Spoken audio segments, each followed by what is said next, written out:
All right, everyone, welcome to week 3 of the Bridgman anatomy class. So far, we've gone through our study of Bridgman's drawings. So we've gone through the skeleton, the framework, the underlying chassis, how the muscles drive that chassis to a certain degree. Now what we're going to do is go in and look at a model reference that is similar to this so that we can start to see where these shapes, these wedges, these forms that Bridgman has designed for us, how those look in real life. And then what we can do is bring some of that so we can let them influence each other back and forth. We see how these forms look like and what these look like in real life, so we can bring a little bit more real world authenticity to them. And then we're going to also hopefully bring some of our Bridgman forms, our wedging, these simple forms, into our real life drawings. And where you fall on that spectrum is going to be dictated by your own personal opinion. All fiction has a little bit of real life into it. All good fiction has a little bit of real life in it. And all documentaries have a little bit of drama in them. No matter where you are, it's like you may lean very, very heavily on the photo reference and do very realistic drawings, but you're still going to want to know what goes into the construction of that thing that you're drawing. So you're going to go very heavy on the photo reference, very minimal on the Bridgman. On the other side, you might want to go, a lot more fictional. You're going to go more Lord of the Rings, Star Wars, things like that, where there's going to be still real life drama and real life conflict in it, but in a very, very, very fantasy setting. People doing things that can't be done in worlds that don't exist. So it just kind of depends on where you fall on that spectrum is going to be your choice. But that's why I'm a big fan of doing both, learning how to accurately and competently draw from the live model, learning how to competently draw from your imagination or from other sources. And then you can kind of combine them in a way that represents your desired end effect. So again, we've done the skeleton, we've done the musculature out of Bridgman. Now what we're going to do is move on to the model reference, and I'll talk about how those muscles are represented in more real life, and also how I'm going to inject my Bridgman knowledge into those drawings.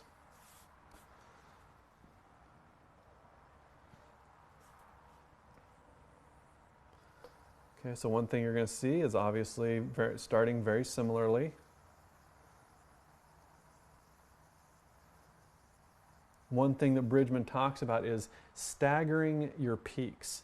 So here we're going to have this peak up here on the deltoid, and then the peak over here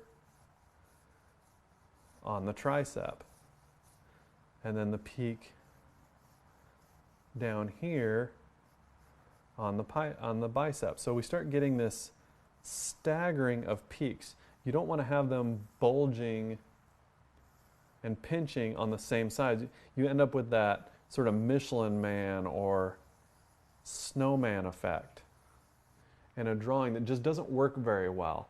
But by staggering these peaks, and it's also the way things work, because the body is made up of opposing muscle groups, flexors and extensors, adductors and abductors that oppose each other. So here we're going to have that peak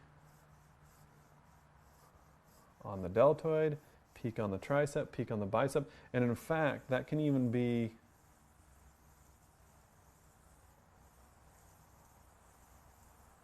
built up by these sort of overlapping ellipses rather than just stacked circles like that.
So immediately coming in and starting to inject some of that bridgman knowledge, getting this deltoid coming in here and looping around the tricep.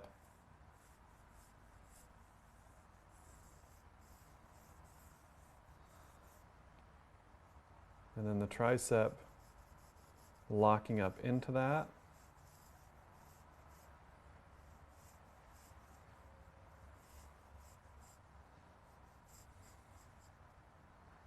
Probably a little bit more mass on that tricep. It's a little thinner than what I'm seeing on him.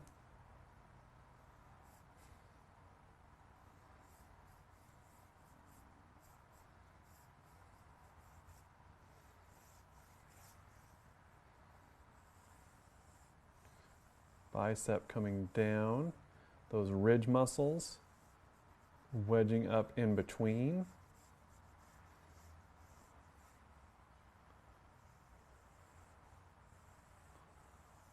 And then again, spiraling around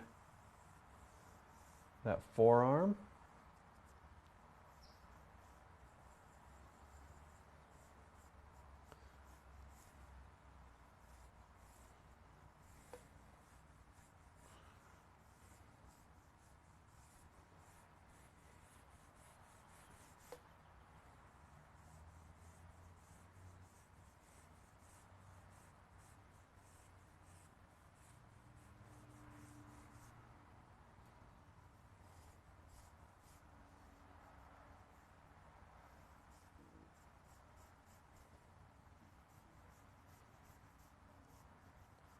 Little wedgy Anconia shape. Square off the elbow.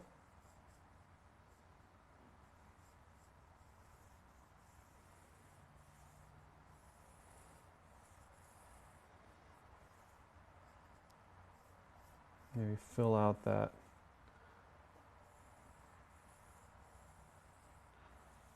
flexor group.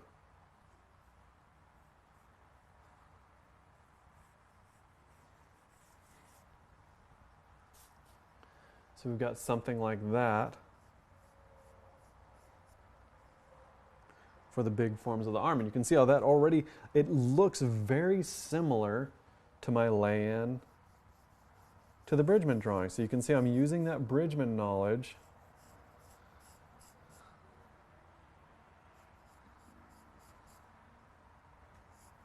to help clarify what it is that I'm seeing on the live model. I look up there and it can have a tendency to look like just a bunch of little smudgy value shapes.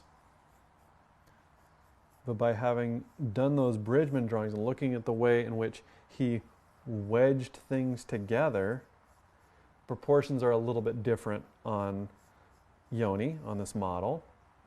But you can see a lot of the shapes are very similar. So I'm bringing a lot of that bridgman knowledge into my drawing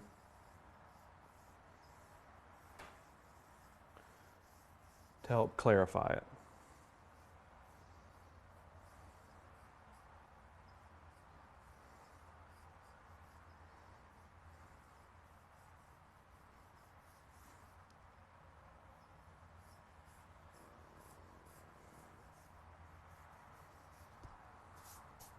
Lighting's a little bit different on this this photo than it was in the bridgman. It's actually kind of reversed, but no big deal. The shapes are still going to be the same. They're just lit a little bit differently. I mean, I don't want to just memorize those bridgman drawings so that I don't have to draw. I need to learn to interpret that information in every given situation.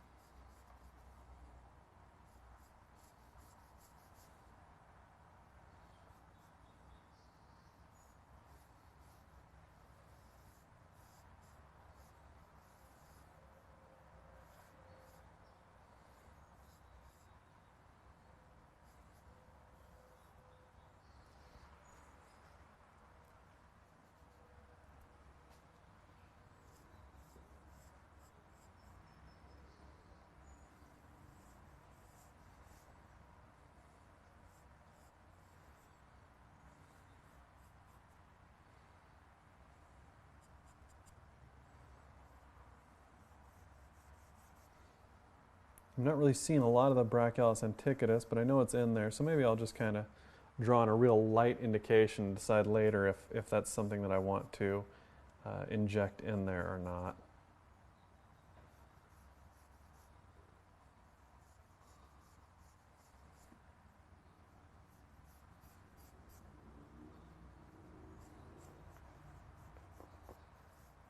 Got those separations of the deltoid. Get those mapped in there. He's got a very pronounced tricep, just, I mean, A, because he works out a lot, but B, just genetically. I mean, some people would never get a tricep like that no matter how hard they worked out.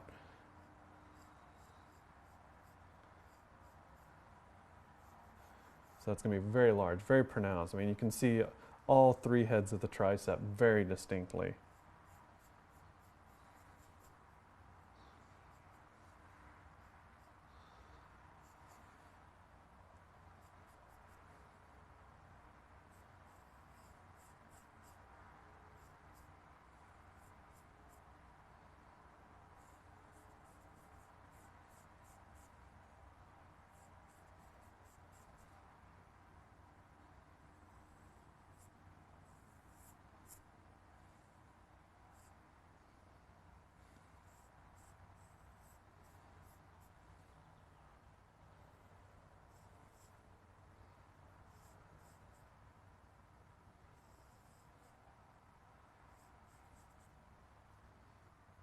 Getting that long head coming down and locking down onto the olecranon.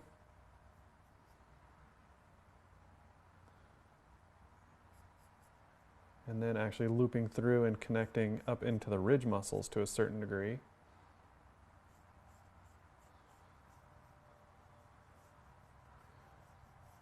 And I'm going to redesign those ridge muscles from what I'm seeing to give them a little bit more of that spiraling loop.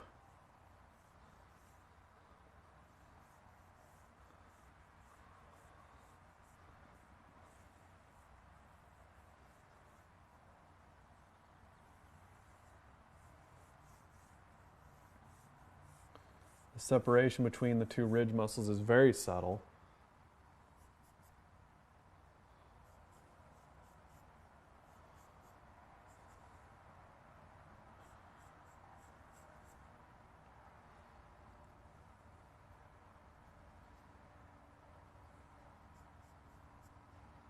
A little bit of the light hitting the anconeus.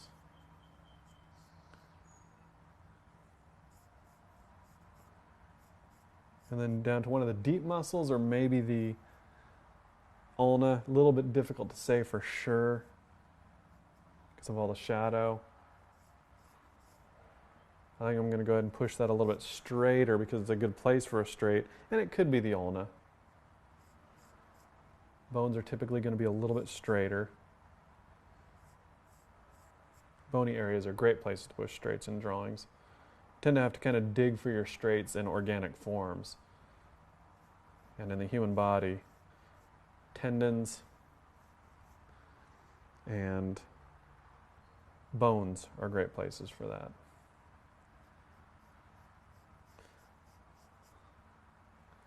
I'm going to push this insertion, or rather origin, of those extensor groups up a little bit higher, because I know it goes up a little bit higher, but because of the lighting, it's sort of cutting it off. We're actually getting a little bit of a separation between two of the extensors here. Probably the extensor digitorum and the extensor carpi ulnaris, I think, probably. Again, the name's not that important, I'm just showing off. The big thing is that there's three main extensors.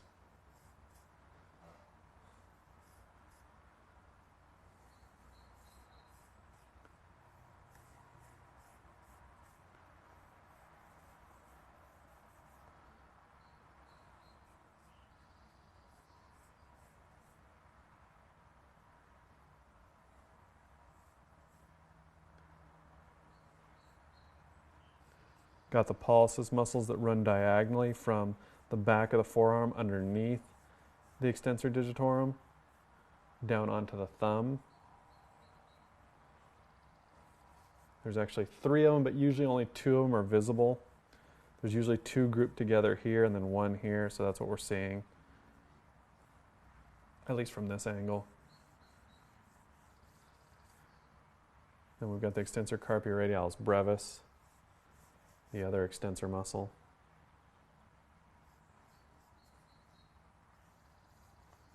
Got the ulna coming down, and then these flexor muscles peeking around from the other side.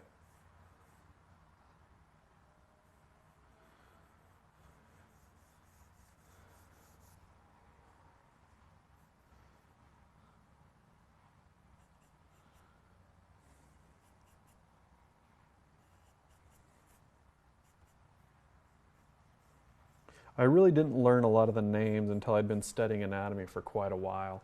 It was actually once I could draw it reasonably well that I started learning a lot of the names. But to me, the optics, the visuals on it were more important to get a good handle on. So if I had time to sit down and draw it, or I had time to sit down and read, well, I was going to sit down and draw it. Okay, so now we've got all that mapping in there. And again, you can see it looks very similar to my Bridgman drawing from last week. Now we're going to go in and start getting that 2 value.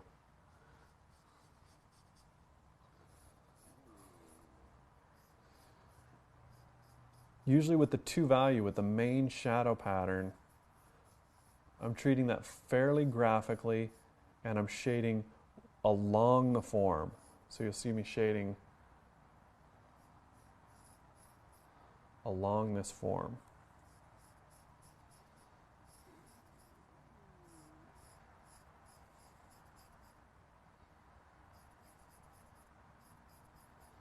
Keeping it very simple.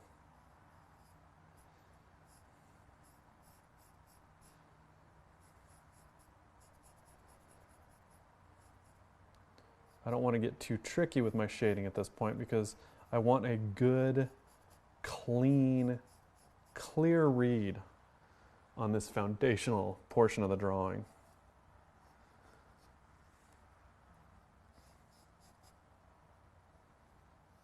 So I'm squinting.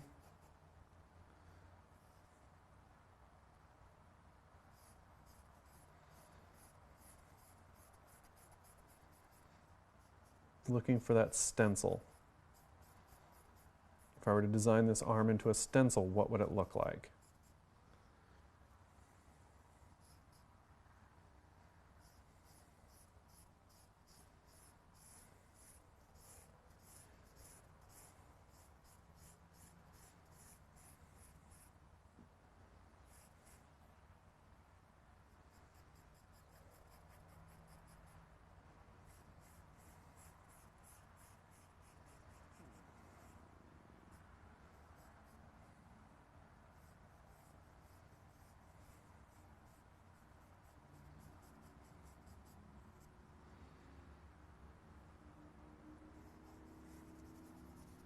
Well, it would probably look something very much like that.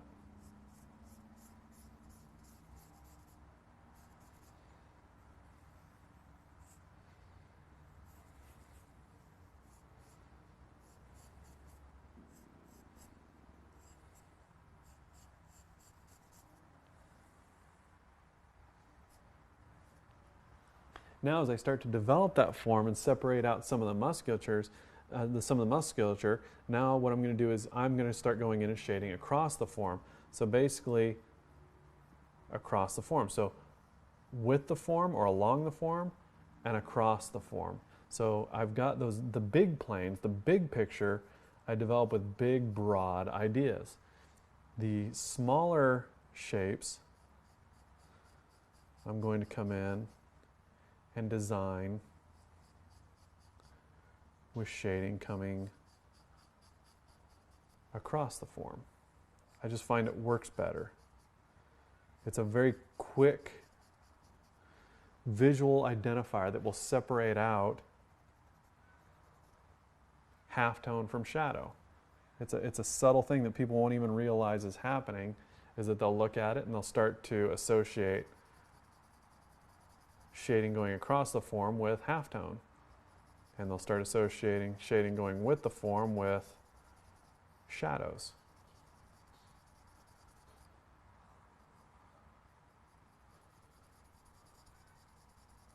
Or at least that's the idea.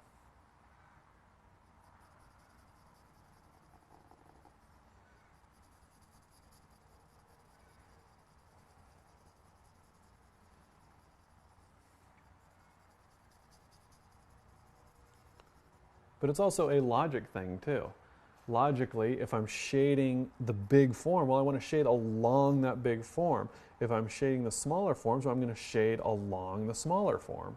So it's really not against the form and with the form, or across the form and along the form. It's really big forms, small forms.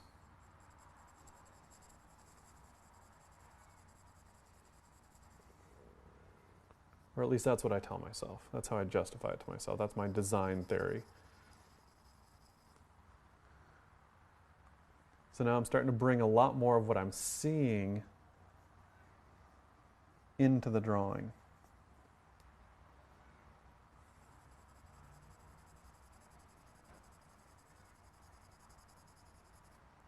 So all these really cool little halftones that bring a lot of, I wouldn't say randomness, but nature, reality into the drawing.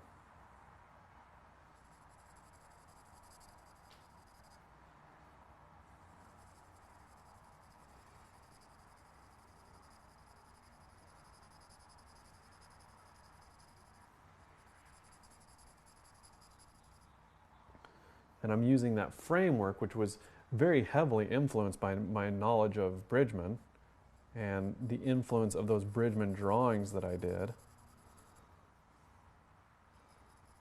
which again are more about that big wedging. He didn't have a lot of halftone modeling in there. A lot of that stuff was my interpretation from having done drawings like this in the past.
And as I'm shading in this forearm muscle, something that I remember from Bridgman is that this isn't just a form that goes this way.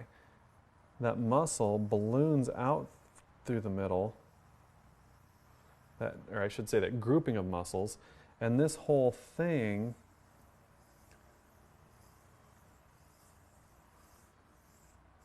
is like a big sphere. So it doesn't just roll this way, it's also rolling this way as well.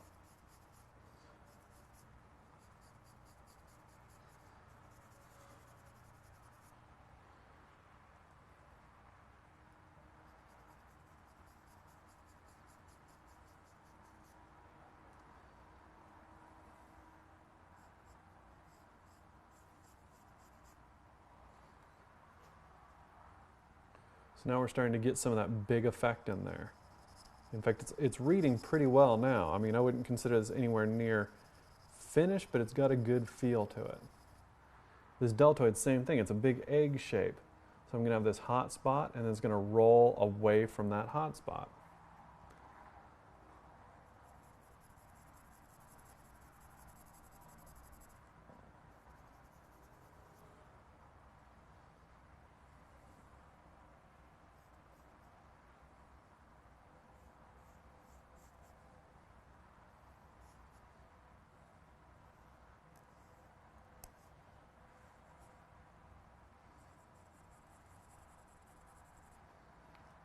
Punch up those coarse shadows a little bit.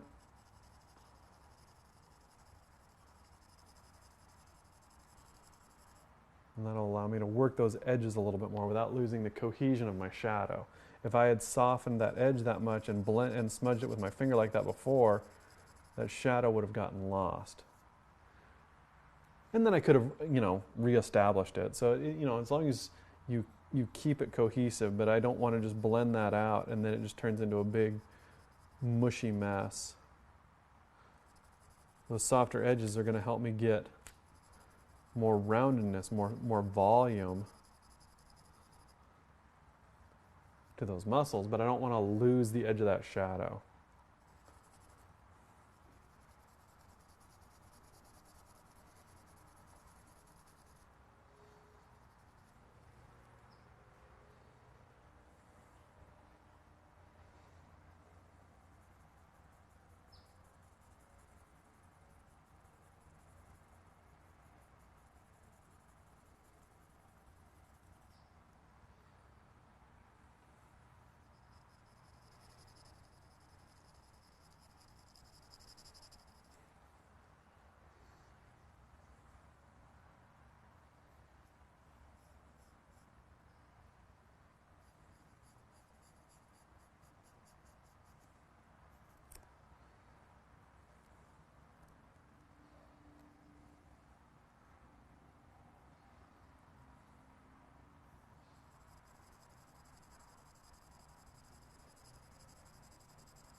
So just continuing to build those forms up.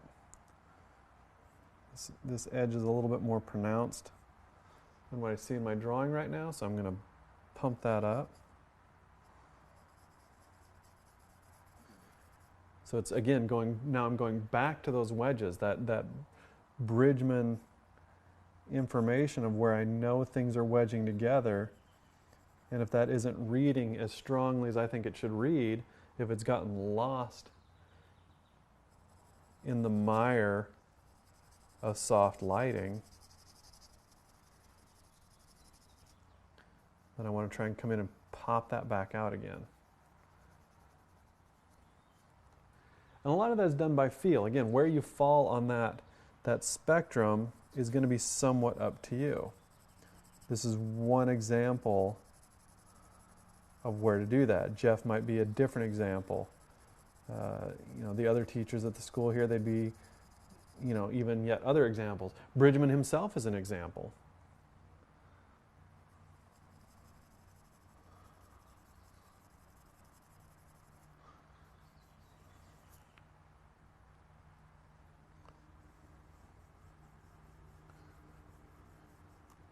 I can even come in and crosshatch with my eraser to soften that edge a little bit.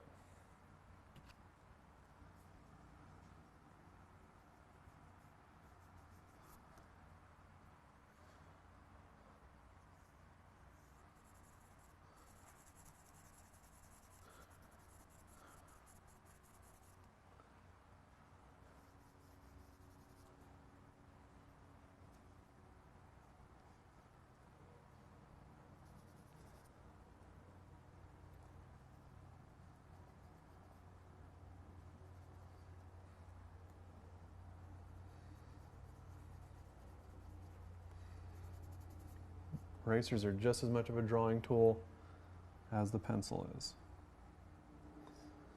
Well, maybe not just as much, but they're a very valuable drawing tool in their own right.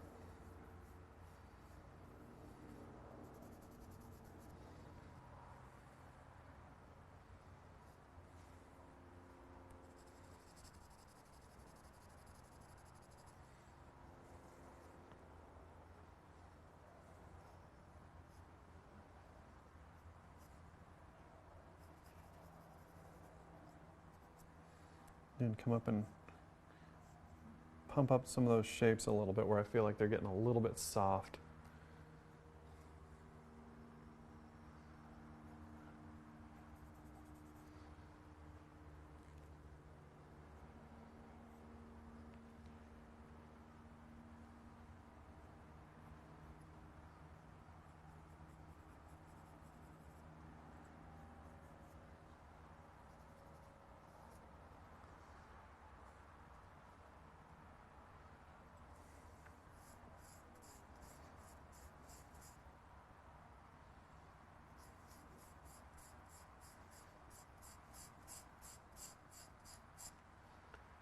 So I just try to take these drawings, as far as I can take them,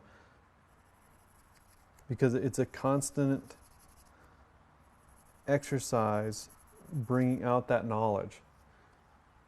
The further I can take these drawings, the more it shows that I absorbed from the Bridgman drawings. Otherwise, eventually I'm going to extinguish what I know or exhaust what I know, and I won't be able to go any further. But as I keep sort of meditating on it and layering up information, I'm committing all of this new information to memory. But I'm also reinforcing that Bridgman information as well, because as I'm going through this, I'm constantly thinking about what it is that I'm drawing. And that's why you'll hear me say those names, of the muscles out loud, because it's what I do when I draw. Going through my head, I'll go, okay, that's this, that's this, that's this, that's this. And so that's kind of what's running through my head. And then I just kind of blurt them out. You guys get a little bit of my internal monologue externalized.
So as I'm drawing these, I'm not just drawing along, I'm constantly thinking about, constantly going back to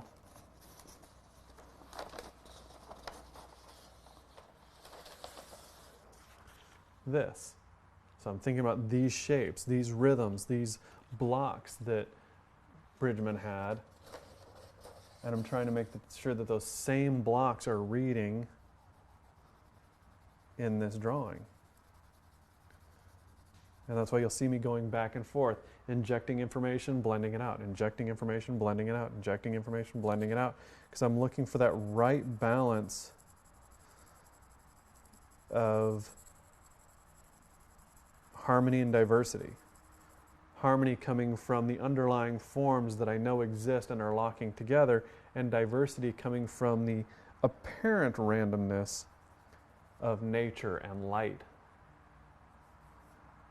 And it's really not random, but there's just so many factors that to my simple little monkey brain, it seems random. If I could actually manage to take every factor into account, everything would be totally expected. But it's not, I'm just not that smart. So as I'm drawing along, there's always something I don't account for. There's always some piece of bounced light or some muscle being flexed, or whatever. So many factors, infinite factors more or less for all intents and purposes, or at least as close to infinite as exists, with really in the room, really 20 different light sources, and each wall around the model becomes a light source, and the model is a living, breathing human being, and so the muscles are constantly in a state of fluctuation. And so all those things, it's just, I can't foresee them all. And so it creates the appearance of randomness and chaos, which is what makes drawing from life so challenging, but also so fun. And so what I'm doing is using that knowledge of anatomy, and in this case, in particular, bridgman,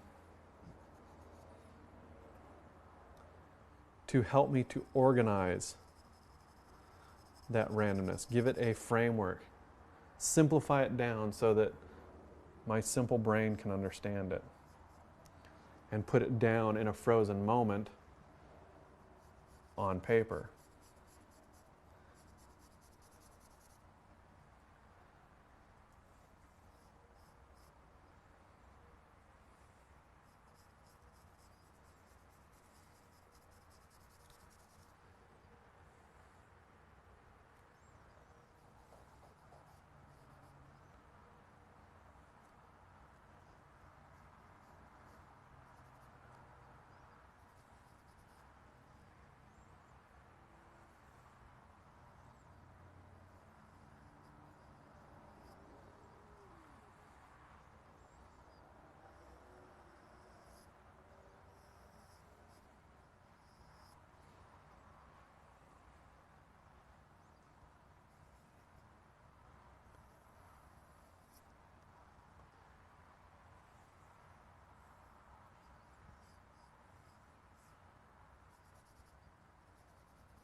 All right, so I think I'll probably go ahead and call that done, which means I'll probably draw for another 5 minutes. So that's what done usually means. But no, we'll go ahead and call that done. And so that's me taking that reference and injecting what I studied of Bridgman into it to a certain degree. And then the next time I go back to my Bridgman drawings, I'll take some of this and inject that into that. So it's this constant cyclical process. When I'm studying, I'm pretty much always studying anatomy. As soon as I'm done with one cycle, I start in on another cycle, just over and over and over and over and over and over and over again.